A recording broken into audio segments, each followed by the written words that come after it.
நினைவில் கொள்வோம் நினைவில் கொள்வோம் பொள்ளாச்சி படுகொலையை பொள்ளாச்சி படுகொலையை பொள்ளாச்சி துப்பாக்கி சூட்டை பொள்ளாச்சி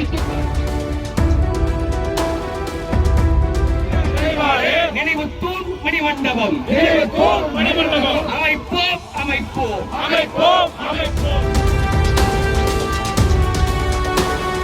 அட்டவணை மொழியாக இருக்கக்கூடிய எல்லா மொழிகளுக்கும் தான் அந்த சலுகைகளை உரிமைகள் கொடுக்கப்பட வேண்டும். ஆனால் மாற்றாந்தை மனப்பான்போடு குறிப்பாக மோடி அரசு பொறுப்பேற்றவுடன் சமஸ்கிருத மொழிக்கென்று ஏறத்தாழ 12,000-13,000 கோடி ஒதுக்கி கொடுத்தது. ஆனால் தமிழுக்கு வெறும் 600 கோடியை கூட ஒதுக்காமல் அந்த பணத்தை கூட சரியாக செலவிடாமல் இங்கே இருக்கக்கூடிய செம்மொழி ஆய்வு நிறுவனத்துக்கு கொடுத்த பணத்தை கூட மீண்டும் திரும்பப்பட்டிருக்கிறார்கள். இது எங்களை கோபத்துக்கு உள்ளாக்குற நிகழ்ச்சி.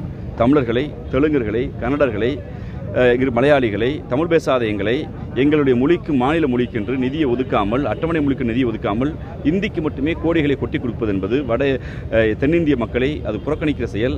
அதுவும் நீங்கள் கல்வி மொழியாக இந்தியை ஏற்றுக்கொண்டால்தான், மும்மொழி திட்டத்தை ஏற்றுக்கொண்டால்தான் குழந்தைகளுக்கு அது காலை உணவு அருந்துகிற ஏழை பாளைகள் படிக்கிற அரசு பள்ளி குழந்தைகளுக்கு, இங்கே இருக்கக்கூடிய சாமானியர் படிக்கிற அரசு பள்ளி குழந்தைகளுக்கு வர வேண்டிய 35,000 கோடியை நீங்கள் 3 மொழி ஏற்றுக்கொண்டால், இந்தியை ஏற்றுக்கொண்டால் தான் கொடுக்க முடியும் என்று மோடி அரசாங்கம் ஒரு பாசிச உணர்வு இருக்கிறது. அதனால் தான் தமிழ்நாடு முதலமைச்சர் சொன்னார், நீங்கள் எத்தனை ஆயிரம் கோடி கொடுத்தாலும் இந்தியை எங்களால் ஏற்றுக்கொள்ள முடியாது என்றால் இந்தியில் எந்த அறிவியல் உணர்வும் இல்லை, இந்தி படித்தால் வேலை கிடைக்கும் என்கிற உத்தரவாதம் இல்லை, இந்தி படித்தால் உலகம் முழுக்க போக முடியும் என்கிற நம்பிக்கை எங்களுக்கு இல்லை, எங்கள் மீது இந்தியை திரிக்காதீர்கள், எங்களுக்கு இருமொழி கொள்கை போதும், எங்கள் நிதியை நாங்கள் வரியாய் கொடுத்த நிதியை கொடுங்கள் என்று நாங்கள் போராடி இருக்கோம். எங்கள் முதல்வர் போராட்டம் உறுதியாக வெல்லும். எங்கள் முதல்வர் போராட்டத்திற்கு வெற்றி வாய்ப்பு முகமாகத்தான் கேரளாவுடைய முதலமைச்சர் மரியாதைக்கு பினராயி விஜயன் அவர்களும், கர்நாடகத்துடைய முதலமைச்சர்கள் சித்தாராமையா அவர்களும், ஏன் மராட்டியத்துடைய இயக்கங்கள் கூட இப்போது எங்கள் முதலமைச்சருடைய கருத்துக்கு வலுச்சேர்த்திருக்கிறது.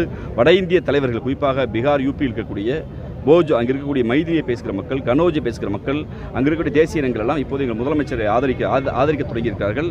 தென்னிந்தியாவில் முதலமைச்சர் அவர்கள் பற்ற வைத்த தீ வட இந்தியாவிற்கும் பரவி இருக்கிறது.